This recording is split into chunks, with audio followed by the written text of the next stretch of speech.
بسم الله والصلاة والسلام على رسول الله. السلام عليكم، ان شاء الله تكونوا كامل ملاح ومانين. اليوم حندير معكم ميني كيك، غير بزوج حبات عبيض ويقطع لكم يعني كمية مليحة. نبداو بسم الله. عندي هنايا زوج حبات عبيض بحرارة الغرفة.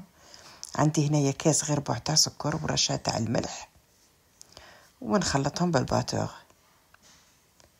ومن بعد نزيد معاهم ربع كاس تاع الزيت، ونضربهم ثاني مليح.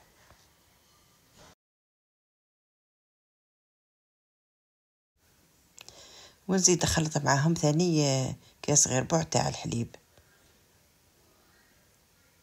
عندي حليب هنايا دافي، هذه غير بشويه، ونضرب الخليط تاعنا، ونزيد معاهم مبشور تاع القارص.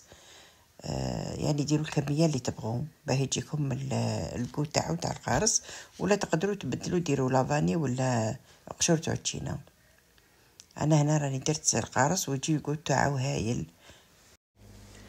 وهنايا يعني زدت الفرينه، درت كاس تاع الفرينه مغربله ومعاهم بطاطا خميره، ومن بعد نزيد الكاس ثاني تاع الفرينه ونخلطهم مليح، ونزيد معاهم مغرف تاع القارص.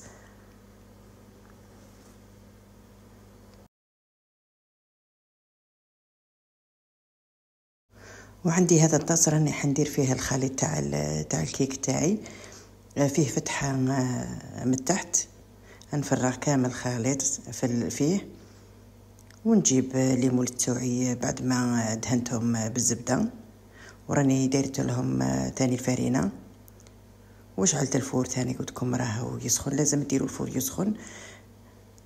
نفرغ كامل فيهم، ما نعمرهمش حتى للفوق، يعني نخلي الربع تاع من المول. نفرغ كامل هذا الخليط في ليمول ونديرهم يطيبوا.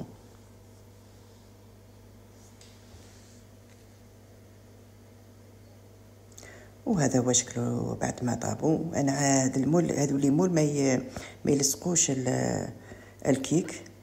اني قلبتهم كامل راهم مسخونين، يعني بالكم على يديكم. ومن بعد زينتهم بالسكر غلاس، يعني كي تبغوا تزينوهم ما يطير لكمش هذاك السكر غلاس، زينوهم هما سخونين، ومن بعد قدموهم. وهذا هو الشكل النهائي تاعهم. ان شاء الله برك تعجبكم يعني الوصفه تاع اليوم، وما تنسوش الدعاء لزوجي ربي يرحمه.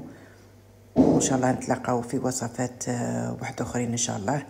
وما تنسوش ثاني تعليقاتكم يعني في الفيديو.